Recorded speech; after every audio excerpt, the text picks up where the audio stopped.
A freezing morning in snow-capped Traverse City in northern Michigan. The area around Lake Michigan is known as the cherry capital of the world.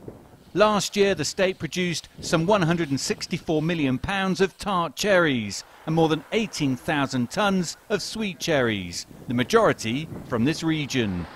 But the cherry market faces uncertainty.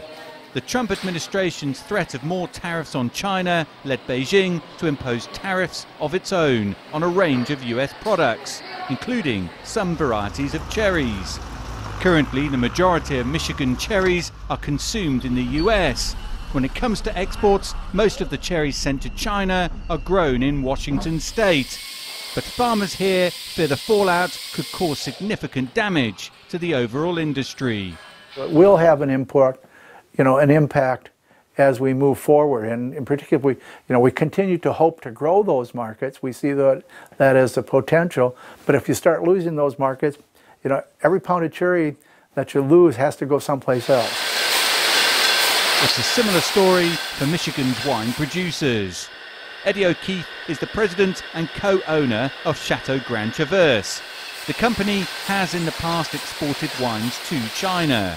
But he says that with a 14% tax already imposed on US wine exports to China, additional tariffs could make the market almost impossible to access. A lot of the American wineries were making footholds into that market, and when you add those tariffs on there, those wineries are basically going to go right back to square one and have to start all over again. That wine that does not go to China has to go somewhere.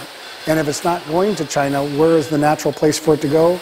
Right into the domestic market here. So conceivably, it could flood our market with a lot of wine that wasn't intended for here. Fruit growers, as well as the rest of the farming community here in this part of Michigan, will be watching the tariff trade developments closely. Many are concerned not only with the potential initial economic impact, but also of the long-term consequences. John Cran of the Michigan Farm Bureau is calling for both sides to reach an agreement. We want to focus on future trade opportunities, whether it's to China, whether it's to others in the Pacific area or even other parts of the world. Last year, China bought about $20 billion worth of ag products from the United States. China has 1 billion more people than us. We'd love to supply them with great Michigan-grown or U.S.-grown products.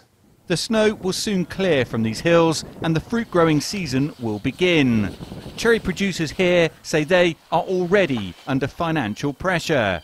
The threat of a trade dispute only adds to that uncertainty. Dan Williams, CGTN, Traverse City, Michigan.